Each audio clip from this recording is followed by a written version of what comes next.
Good morning everyone. स्वागत है आप सभी का विजडम एजुकेशन पे। आज 31 जनवरी 2022 है। दैनिक जागरण के राष्ट्रीय संस्करण का कंप्लीट न्यूज़ एनालिसिस करेंगे जो यूपीएससी, स्टेट पीसीएस या किसी भी वनडे एग्जाम के प्रीलिम्स, मेंस और इंटरव्यू तीनों ही पर्सपेक्टिव से इम्पॉर्टेंट होगा। आगे बढ़ने से पहले हमारे चैनल पे नए हैं तो सब्सक्राइब कर दें। अपने दोस्तों के साथ, कलीग के साथ जो भी किसी भी कंपटीशन की तैयारी कर रहे हैं, यूपीएससी की तैयारी कर रहे हैं, स्टेट पीसीएस की तैयारी कर रहे हैं, उनके साथ शेयर कर दें। कोई क्वेश्चन पूछना चाहते हैं, कोई सुझाव देना चाहते हैं, कमेंट सेक्शन में दे सकते हैं। वीडियो को निश्चित तौर पर लाइक कर दें। आज का न्यूज़ काफ़ी इंपॉर्टेंट होने वाला है। कुछ इंपॉर्टेंट एडिटोरियल आए हुए हैं, जैसे वन नेशन वन इलेक्शन। काफ़ी दिन से इस पर चर्चा होती है, तो आज हम लोग डिटेल से डिस्कस करेंगे वन नेशन वन इलेक्शन जो एडिटोरियल आया हुआ है। ग्रैंड स्लैम को लेकर के भी न्यूज़ है, उसको भी डिस्कस करेंगे और कई सारे महत्वपूर्ण न्यूज़ हम आपके साथ डिस्कस करेंगे। चलिए डिस्कशन स्टार्ट करते हैं। Let's go. फर्स्ट पेज पे जो ये न्यूज़ है, ये न्यूज़ हमेशा इंपॉर्टेंट होता है। जब प्राइम मिनिस्टर मोदी की मन की बात होती है तो वो हमेशा इंपॉर्टेंट होता है। उस पर्सपेक्टिव में इसको आप लोग देख सकते हैं। इसका वीडियो भी मैं शेयर कर दूंगा टेलीग्राम पे, जो है प्राइम मिनिस्टर मोदी की जो कल मन की बात थी। ओके, इसका वीडियो मैं टेलीग्राम पे शेयर कर दूंगा। प्राइम मिनिस्टर मोदी ने जो कल मन की बात किया है तो वो शेयर कर दूंगा, उसे देखना चाहिए। जैसे सिंगल यूज प्लास्टिक को लेकर के भारत क्या सोच रहा है उस बारे में भी चर्चा किया गया है। और बेसिकली प्राइम मिनिस्टर मोदी की जो मन की बात होती है वो आप कह सकते हैं एक तरह से हमारे देश का एक खाका होता है कि सरकार क्या क्या कर रही है। उसकी आलोचना आप कर सकते हैं, अलग बात है, लेकिन एग्जाम पर्सपेक्टिव से भी कई सारे पॉइंट उसमें इंपॉर्टेंट होते हैं। जैसे सिंगल यूज प्लास्टिक, सरकार सिंगल यूज प्लास्टिक को प्रतिबंध करने को लेकर के प्रतिबद्ध है, तो उसको लेकर के क्या क्या कर रही है। जो भी हो, इसको मैं टेलीग्राम पे शेयर कर दूंगा, आप लोग इसको एक बार देख लीजिएगा या एक बार मन की बात सुन लीजिएगा।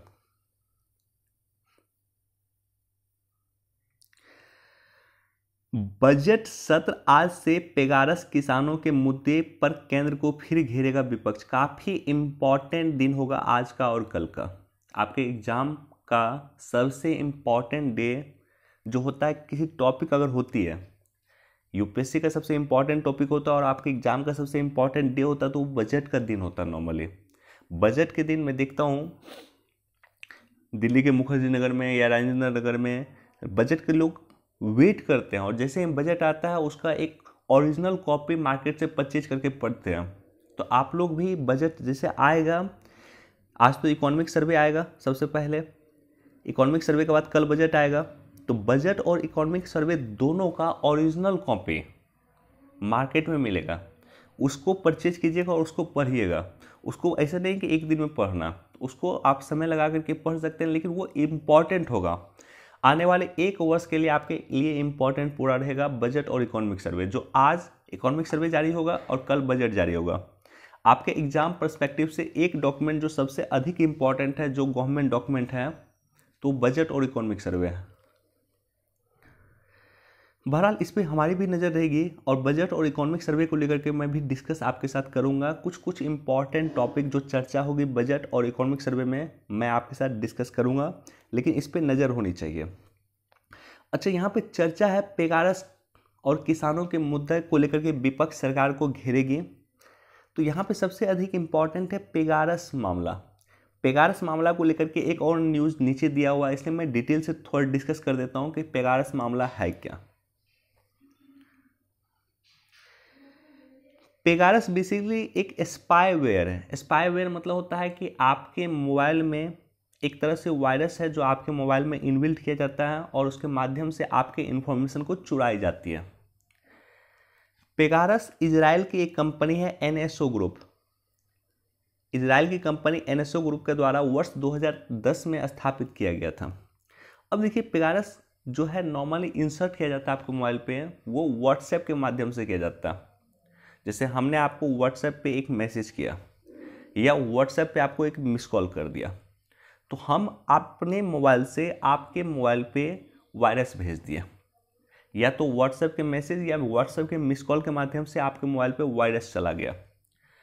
अब वो वायरस क्या करेगा कि आपकी जितना भी इंफॉर्मेशन है उसको मैं एक्सेस कर सकता हूँ। मसलन आपका कोई भी फोटो है मैं देख सकता हूँ, आपका कॉल रिकॉर्डिंग मैं देख सकता हूँ, आपका जितना भी वीडियो है वो मैं देख सकता हूँ, आपके कॉन्टैक्ट में देख सकता हूँ, आपके सारे मोबाइल के सारे इन्फॉर्मेशन को मैं एक्सेस कर सकता हूँ, मैं देख सकता हूँ। इसी को कहा गया है स्पाईवेयर, और यही बेसिकली पेगारस स्पाईवेयर है। यह उपयोगकर्ता के ज्ञान के बिना उपकरणों तक पहुंच प्राप्त करने के लिए डिजाइन किया गया है और व्यक्तिगत जानकारी एकत्र करता है तथा इसे वापस रिले करना के लिए सॉफ्टवेयर का उपयोग किया जाता है। अब पेगारस की ये जो मामला चल रहा था कि माननीय सर्वोच्च न्यायालय के द्वारा कहा गया कि निजता का अधिकार मौलिक अधिकार है। निजता का अधिकार मौलिक अधिकार है, आर्टिकल 21 के तहत आता है। और ऐसे कंडीशन में आपके व्हाट्सएप को कोई एक्सेस कर सकता है आपके इन्फॉर्मेशन के बिना, तो ये बहुत ही बड़ी मामले थी और इसको लेकर के देश भर में लगातार मुद्दा चर्चा चलता रहा था। माननीय सर्वोच्च न्यायालय के बाद क्या किया गया, एक समिति का गठन किया गया, रविंद्रन समिति, न्यायमूर्ति रविंद्रन समिति गठित किया गया और ये बेसिकली जांच कर रहे कि आखिर हो क्या रहा। अब देखिए सरकार, नॉर्मली सरकार हालांकि इस चीज़ को बचती है, लेकिन जो एनएसओ फर्म है, एनएसओ कंपनी का कहना है कि ये जो है किसी व्यक्ति को नहीं देते हैं, ये सरकार को देते हैं। और सरकार जो है स्पष्ट तौर पे नहीं कहती कि वो इसका यूज कर रही है, लेकिन सरकार का मानना है कि देश में जितने आतंकवादी घटना होते हैं या आतंकवाद को रोकने के लिए भी इस तरह की चीज़ों को यूज किया जाना चाहिए। ये सरकार का इनडायरेक्ट कहना है, डायरेक्ट सरकार नहीं कहती है, लेकिन सरकार का इनडायरेक्ट कहना और एनएसओ कहना कि एनएसओ का कहना, जो इजरायली कंपनी उसका कहना है कि ये हम किसी व्यक्ति को नहीं बेचते बल्कि गवर्नमेंट को भेजते हैं या गवर्नमेंट एजेंसी को हम इसको बेचते हैं। तो देखते हैं रविंद्रन समिति की क्या रिपोर्ट आती है, उसके बाद हम लोग इस पर डिस्कस करेंगे। अंकारा को भारत विरोधी केंद्र बनाने में जुटी आईएसआई, पाकिस्तान की खुफिया एजेंसी आईएसआई है। पहले ये क्या करती थी कि भारत के विरोधी केंद्र बनाया था इन्होंने दुबई को, सऊदी को। आजकल हमारी दुबई और सऊदी से अच्छा भारत का रिलेशन है, तो ऐसे कंडीशन में ये जो है नया केंद्र खोज रहा है भारत विरोधी बनाने का, और वो टर्की की राजधानी अंकारा, राइट। बाकी इसको पढ़ लीजिएगा, बहुत ज़्यादा इंपॉर्टेंट नहीं है लेकिन एक बार देखना चाहिए।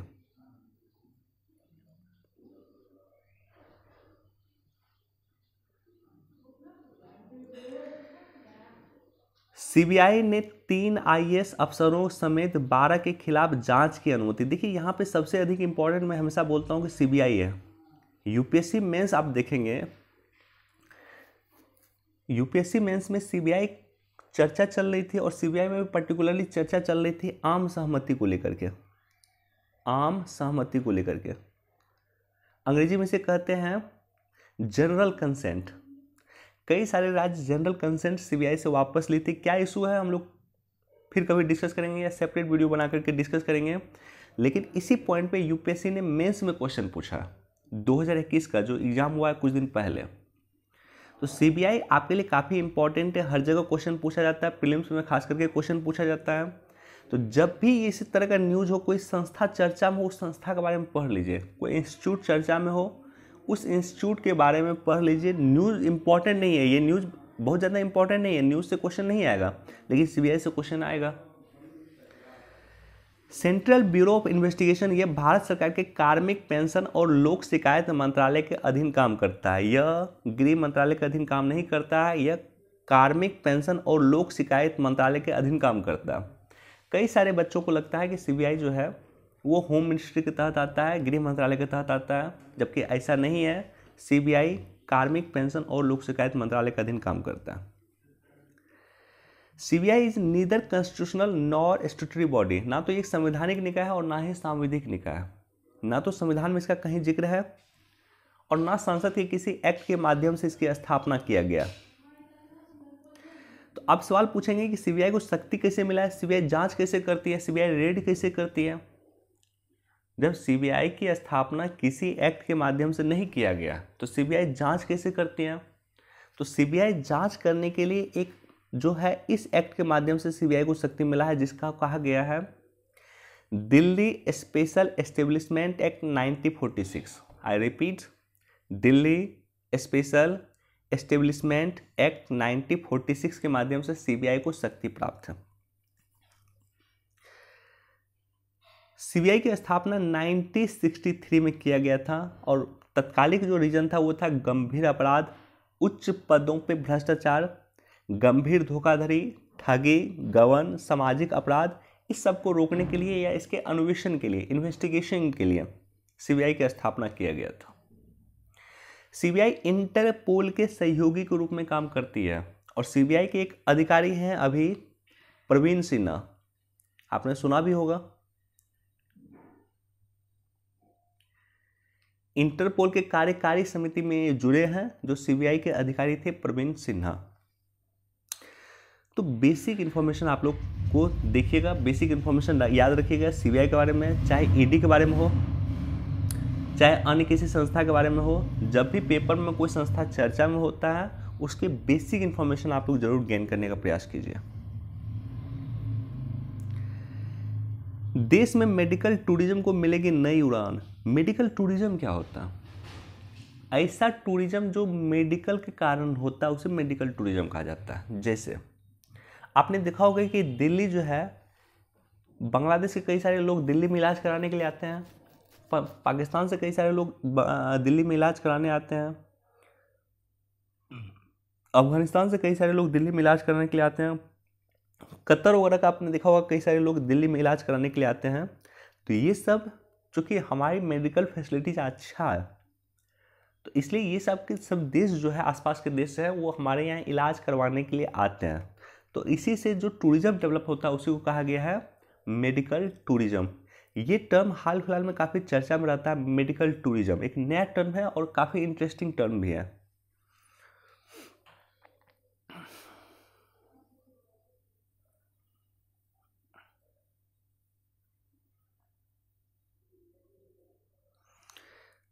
ऑलरेडी फर्स्ट पेज में हमने डिस्कस किया है, एनएसओ के बारे में यहाँ पे दिया हुआ, इसको एक बार पढ़ लीजिएगा आप लोग। जो हमने बोला है कि एनएसओ का जो स्टेटमेंट है कि हम किसी प्राइवेट व्यक्ति को नहीं देते हैं, हम सरकारी कंपनी या सरकारी फर्म को देते हैं, उसी को लेकर के यहाँ पे इंफॉर्मेशन दिया हुआ।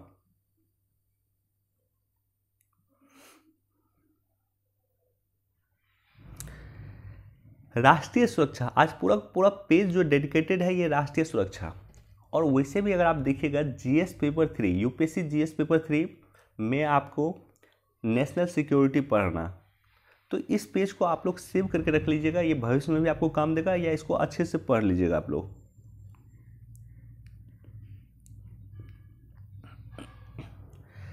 बार बार चुनाव की चुनौती, काफ़ी इंपॉर्टेंट एडिटोरियल है और डिटेल्स हम लोग डिस्कस करेंगे। सेपरेट वीडियो बनाने का मुझे समय नहीं मिला, नहीं तो सेपरेट वीडियो बना करके मैं डिस्कस कर देता। फिर कभी समय मिलेगा तो मैं डिस्कस कर दूंगा सेपरेट वीडियो बना करके भी। लेकिन ये टॉपिक काफ़ी इंपॉर्टेंट है। वन नेशन वन इलेक्शन पिछले 2-3 वर्ष से मैं लगातार सुन रहा हूँ और क्वेश्चन भी आ रहा है।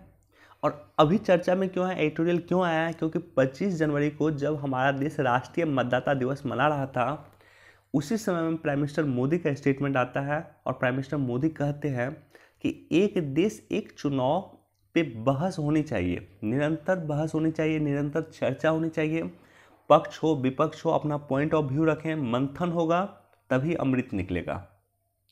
तो इसलिए राइटर ये एडिटोरियल लिखे हैं, चूँकि प्राइम मिनिस्टर मोदी का इंपॉर्टेंट स्टेटमेंट था कि वन नेशन वन इलेक्शन पे लगातार चर्चा होनी चाहिए। आखिर क्या होता है one nation one election? One nation one election मतलब होता है कि भारत में जितने भी स्टेट हैं और हमारी जो लोकसभा का चुनाव एक ही दिन हो। One nation one election, Lok Sabha और विधानसभा का चुनाव एक ही दिन हो, उसे ही कहा गया वन नेशन वन इलेक्शन। तो क्या ये व्यवस्था भारत में पहले नहीं थी? बिल्कुल पहले थी।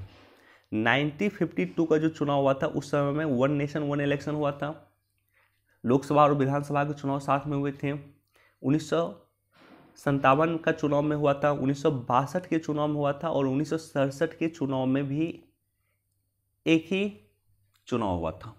यानी लोकसभा का चुनाव विधानसभा का चुनाव एक साथ हुआ था। यानी आप वोट देने के लिए जाते थे तो आप लोकसभा के लिए वोट डालते थे और विधानसभा के लिए भी वोट डालते थे। लेकिन 1967 के बाद भारत में केंद्रीय स्थिति कमजोर हुई, राज्यों की स्थिति मजबूत हुई और कई सारे राज्य में जो है कई सारी परिस्थितियां क्रिएट हुई। मसलन कई सारे राज्य में जो है विपक्षी पार्टी की सरकार बनी, केंद्र में कांग्रेस की सरकार थी, राज्य में किसी अन्य पार्टी की सरकार आ गई। कुछ जो राज्य की सरकार थी वो समय से पहले गिर गई, मतलब 2 साल में ही वो जो है 2 साल में ही उसकी सरकार गिर गई। कई जगह आर्टिकल 356 का प्रयोग हुआ, 356 राष्ट्रपति शासन का प्रयोग हुआ। तो ये सारी की सारी परिस्थितियां क्रिएट हुई कि 1967 के बाद वन नेशन वन इलेक्शन नहीं हो पाया, क्योंकि मान लीजिए अगर कुछ राज्य जहां पे 2 वर्ष में ही सरकार गिर जाती है तो फिर तो वहां नया इलेक्शन होगा। तो इसलिए 1967 के बाद ऐसा नहीं हो पाया। अब देखिए, कोई भी एडिटोरियल पढ़ते हैं तो उसका कुछ पक्ष होता है, कुछ विपक्ष होता है।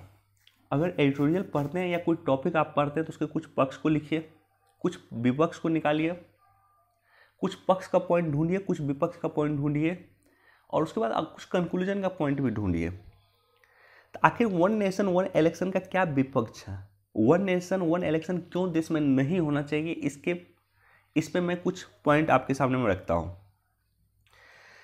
संविधान हमें संसदीय मॉडल प्रदान करता है जिसके तहत लोकसभा और विधानसभा के 5 वर्षों के लिए चुनी जाती है, लेकिन एक साथ चुनाव करवाने पे हमारा संविधान मौन है।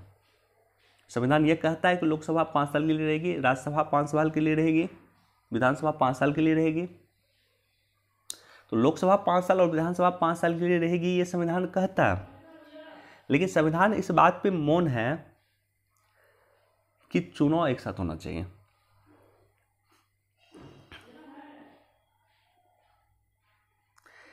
अनुच्छेद 2 के तहत संसद द्वारा किसी नए राज्य को भारतीय संघ में शामिल किया जा सकता है और आर्टिकल 3 भारत के संविधान के आर्टिकल 2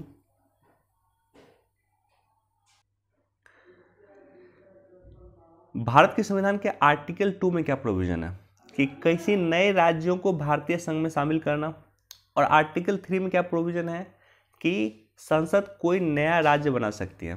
तो आर्टिकल 2 और आर्टिकल 3 लगती है कोई नया राज्य भारत में मान लीजिए प्रवेश होती है या कोई नया राज्य बनती है, जैसे तेलंगाना नया राज्य बनी, तो ऐसे कंडीशन में क्या होगा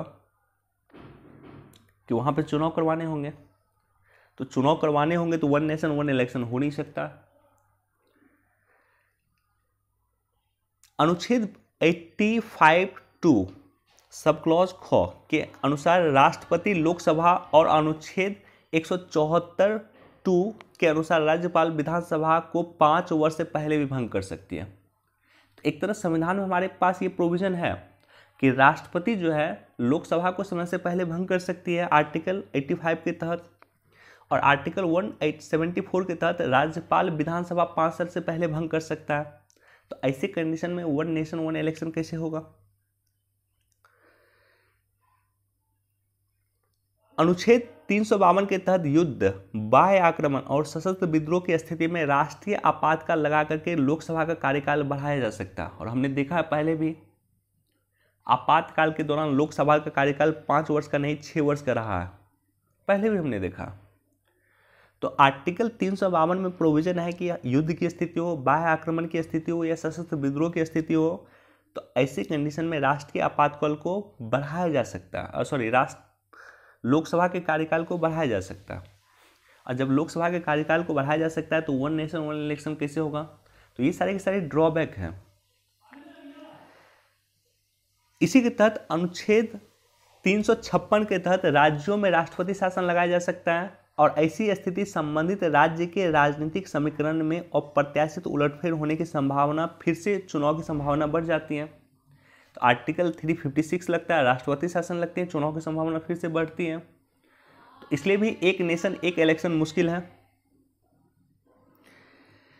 एक देश एक चुनाव के विरोध में दूसरा तर्क यह दिया जाता है कि यह विचार देश की संघीय ढांचे के विपरीत होगा, संसदीय लोकतंत्र के लिए घातक कदम होगा। क्यों?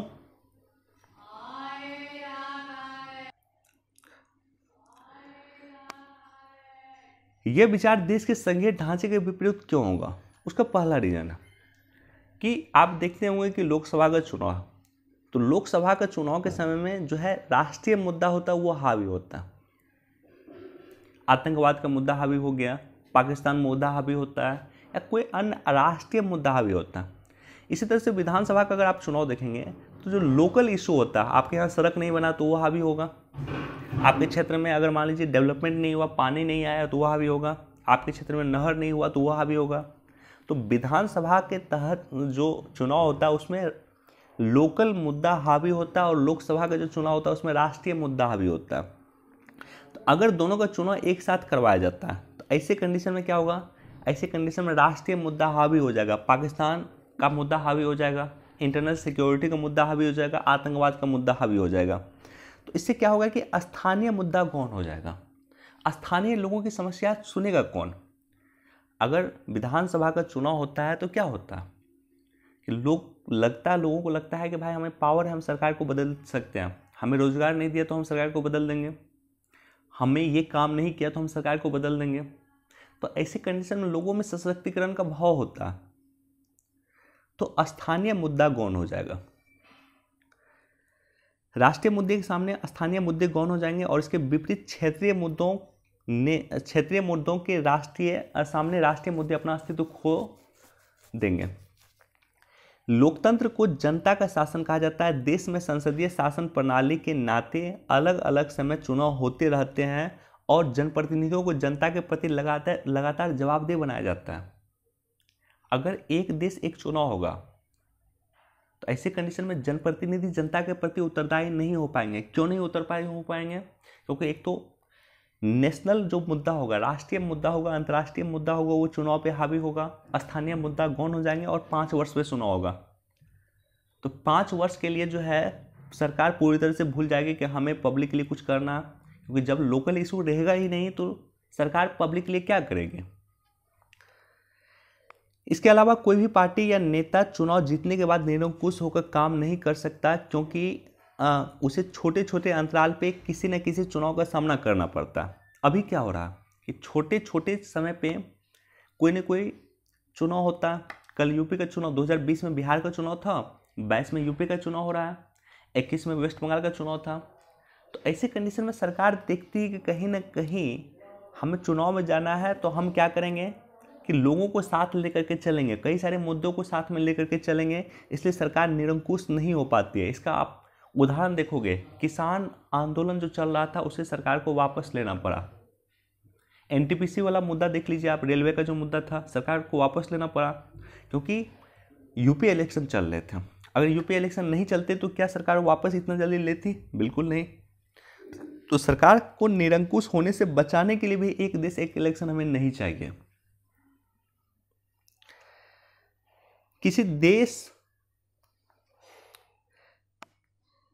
एक देश एक चुनाव के विरोध में 5वां तर्क यह दिया जाता है कि भारत जनसंख्या के मामले में विश्व का दूसरा सबसे बड़ा देश है, लिहाजा बड़ी आबादी और आधारभूत संरचना के अभाव में लोकसभा और विधानसभा चुनाव को एक साथ कराने के लिए तार्किक प्रतीक नहीं होगा। क्यों? क्योंकि अगर लोकसभा और विधानसभा चुनाव साथ में होंगे, तो एग्जैक्ट डाटा इसमें नहीं दिया हुआ इस एडिटोरियल में, लेकिन लाखों कर्मचारी लगेंगे। क्या उतने कर्मचारी यहाँ पे हमारे पास हैं? बिल्कुल नहीं है। क्या इलेक्शन कमीशन के पास अपना कर्मचारी भी है? बिल्कुल नहीं है। तो इसलिए एक लोकसभा चुनाव और विधानसभा चुनाव एक साथ नहीं हो सकता है, ये इसके विपक्ष में तर्क दिया जाता है। अब आते हैं पक्ष में कि क्यों लोकसभा चुनाव और विधानसभा चुनाव एक साथ होना चाहिए, क्यों वन नेशन वन इलेक्शन होना चाहिए। पहला पक्ष में तर्क तो यही दिया जाता है कि 2019 का जो लोकसभा चुनाव हुआ था उसमें 60,000 करोड़ रुपए खर्च हुआ। प्रत्येक वर्ष विधानसभा चुनाव होता है, हजारों करोड़ रुपए खर्च होते हैं। तो ऐसे कंडीशन में महंगा चुनाव होता है, चुनाव में काफ़ी खर्च होता है, इसे रोकने के लिए भी हमें आवश्यकता है कि एक देश एक चुनाव हम करवाएं। एक देश एक चुनाव के पक्ष में तर्क दिया जाता है कि इससे बार बार चुनाव में होने वाले भारी खर्च जो होंगे उसको रोका जा सकता है, समय को रोका जा सकता है। जो मान लीजिए राष्ट्रपति प्रधानमंत्री रहते हैं, वो कहीं किसी पर्टिकुलरली जगह सभा में जाकर के भाषण करते हैं। अभी यूपी इलेक्शन चल रहा है, यूपी में भाषण करेंगे, बिहार इलेक्शन चलेगा, बिहार में भाषण करेंगे। तो ऐसी कंडीशन में राजनेता जो है उसकी समय की भी बचत होती है। एक देश एक चुनाव के पक्ष में तर्क दिया जाता है कि यह विकास उन्मुखी विचार है। निश्चित तौर पर विकास उन्मुखी विचार है। लगातार चुनाव के कारण देश में बार बार आचार संहिता लागू करनी पड़ती है, इसकी वजह से सरकार आवश्यक नीतिगत निर्णय नहीं।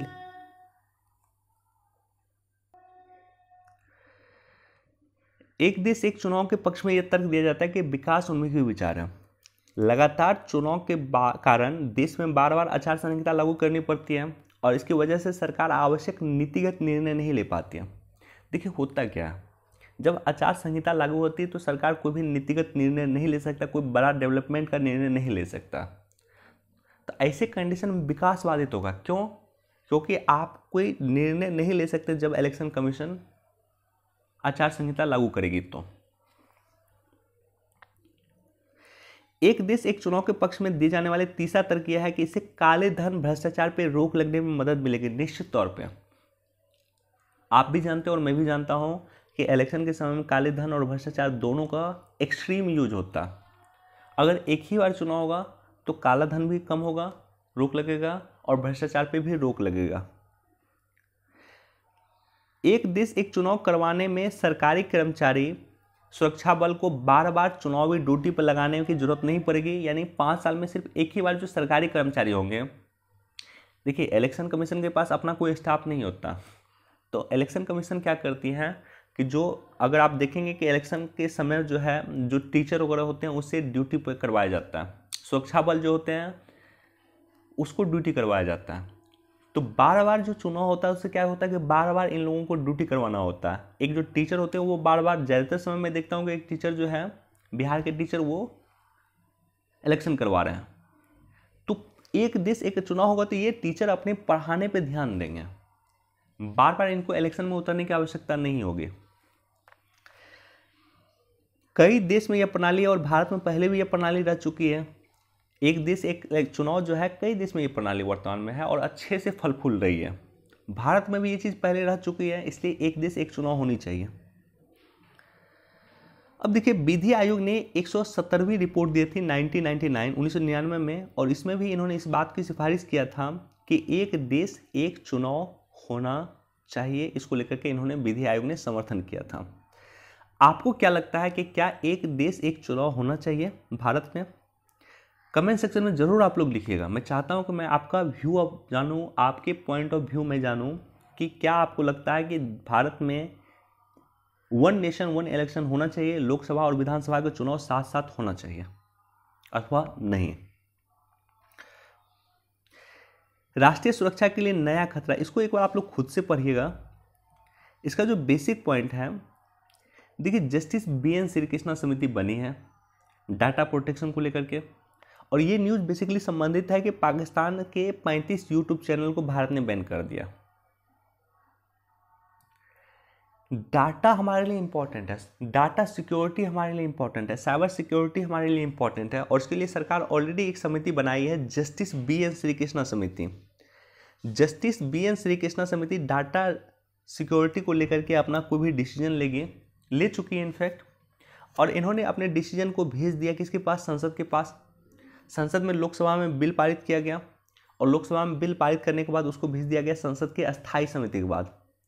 अब संसद की अस्थायी समिति इस पर विचार कर रही है कि जस्टिस BN श्रीकृष्णा समिति जो रिपोर्ट दिया था डाटा सिक्योरिटी को लेकर के, क्या हम उस पर आगे बढ़ें अथवा नहीं बढ़ें। तो बेसिकली ये बिल जब भी आएगा वो आपके एग्जाम पर्सपेक्टिव से इंपॉर्टेंट होगा, और मुझे लगता है पर्सनली यूपीएससी ने भी इस पर क्वेश्चन पूछा है जस्टिस BN श्रीकृष्णा समिति पे,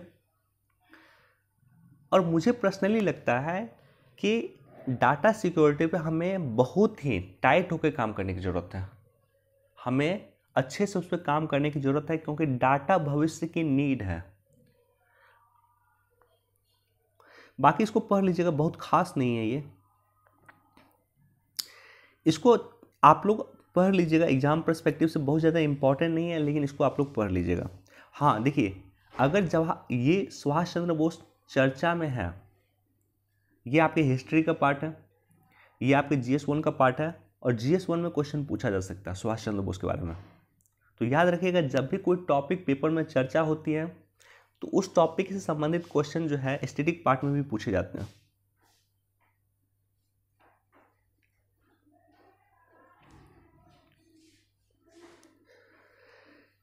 इकोनॉमिक सर्वे आज पेश होगा, ठीक है, पेश होने दीजिए, उसके बाद डिस्कस करेंगे हम लोग। एक वर्ड है यहाँ पे, यूपीएससी ने डायरेक्टली क्वेश्चन पूछा और कई बार स्टेट पीसीएस में भी क्वेश्चन पूछा, पी नोट्स। पी नोट्स क्या होता है? पी नोट्स का कई बार फुल फॉर्म पूछ दिया जाता है और यूपीएससी में पीटी में फुल फॉर्म पूछा गया था, आई थिंक बीपीएससी में भी पूछा गया। तो पी नोट्स मतलब होता है पार्टिसिपेटरी नोट्स। देखिए पी नोट्स मतलब होता है पार्टिसिपेटरी नोट्स। अब देखिए ये पी नोट्स होता है क्या, आसान भाषा में हम लोग डिस्कस करेंगे। अमेरिका का कोई एक्टर ले लेते हैं, यूएसए को मान लीजिए कोई एक्टर ले लेते हैं, विल स्मिथ को ले लेते हैं। विल स्मिथ यूएसए का बहुत फेमस एक्टर है। विल स्मिथ को इंडिया में किसी कंपनी में इन्वेस्ट करना, ठीक है, किसी कंपनी में अगर वो इन्वेस्ट करेगा शेयर के माध्यम से, तो विल स्मिथ क्या करेगा कि वहाँ की जो एक कंपनी है, मान लेते हैं कि यूएसए की कोई कंपनी है जो भारत की सेबी के साथ रजिस्टर्ड है, मान लेते हैं यूएसए की कंपनी एक्स है जो भारत की जो सेबी है उसके साथ रजिस्टर्ड है, तो विल स्मिथ क्या करेगा कि ये यहाँ पे इन्वेस्ट करेगा, कंपनी एक्स को पैसा देगा और कंपनी एक्स क्या करेगा कि भारत की किसी कंपनी में जाकर के इन्वेस्ट करेगा। तो इसी को कहा गया पार्टिसिपेटरी नोट्स, राइट। मतलब जब डायरेक्टली कोई व्यक्ति पी नोट्स पंजीकृत पोर्टफोलियो निवेशक द्वारा उन विदेशी निवेशकों को जारी किया जाता है जो सीधे खुद पंजीकृत किए बिना कारोबार करना चाहते हैं, मतलब खुद वो डायरेक्ट इन्वेस्टमेंट नहीं करता, किसी थर्ड पार्टी के थ्रू इन्वेस्टमेंट करता है, उसके कहा गया पी नोट्स यानी पार्टिसिपेटरी नोट्स। विल स्मिथ भारतीय बाजार में डायरेक्टली पैसा नहीं लगाएगा, लेकिन उन कंपनी को पैसा देगा जो भारतीय बाजार में पैसा लगाना चाहते हैं।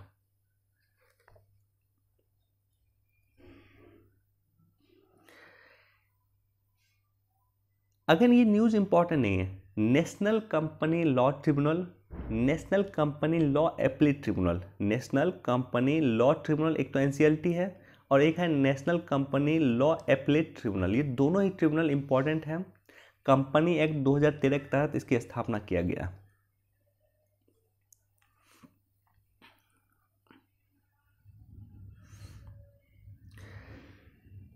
अंतर्राष्ट्रीय रिलेशन में इसको तो जरूर पढ़िए। देखिए ये इंपॉर्टेंट इसलिए भी है कि भारत और इजराइल 30 वर्ष अपने संबंधों का स्थापित कर चुका है। भारत इजराइल के लिए इतना महत्वपूर्ण क्यों है और इजराइल भारत के लिए इतना महत्वपूर्ण क्यों है, तो ये मेंस पर्सपेक्टिव से काफ़ी इंपॉर्टेंट है। इस पर एक अलग नोट्स आप लोग बनाइएगा, why India is important for Israel and why Israel is important for India.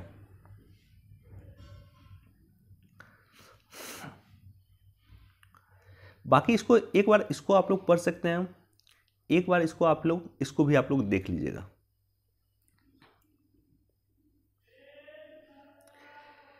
ये न्यूज़ इंपॉर्टेंट है, मैंने टेलीग्राम पे भी शेयर किया था, कल यूट्यूब पे भी एक पिक्चर शेयर किया था राफेल नडाल का।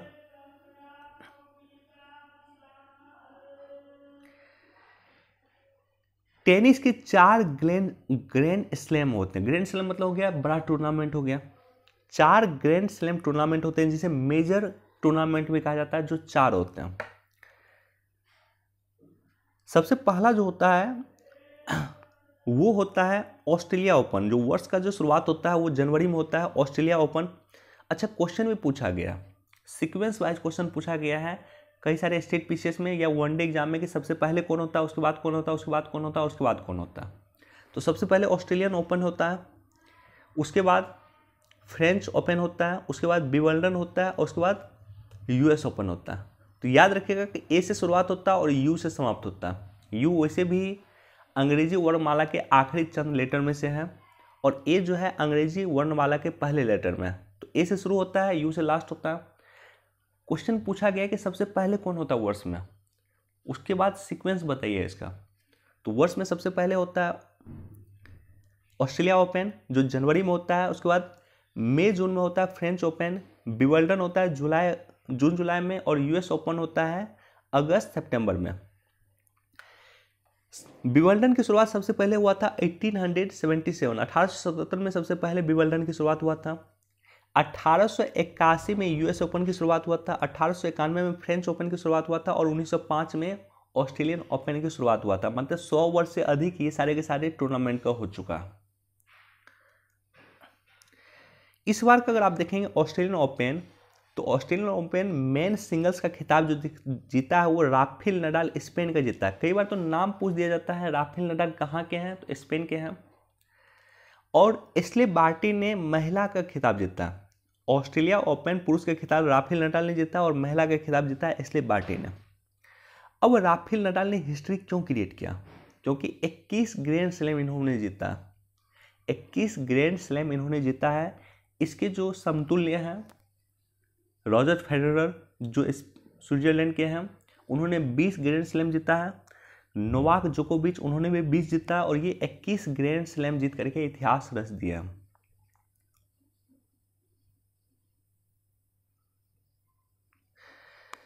चलिए आज हमारे पास इतना ही न्यूज़ था। वीडियो देखने के लिए आप सभी का धन्यवाद। Thank you so much. Budget और इकोनॉमिक सर्वे पे आप भी नज़र गड़ा कर रखिएगा और मैं भी डिस्कस करूंगा आपके साथ बजट एंड इकोनॉमिक सर्वे पे। चलिए वीडियो देखने के लिए बहुत बहुत धन्यवाद।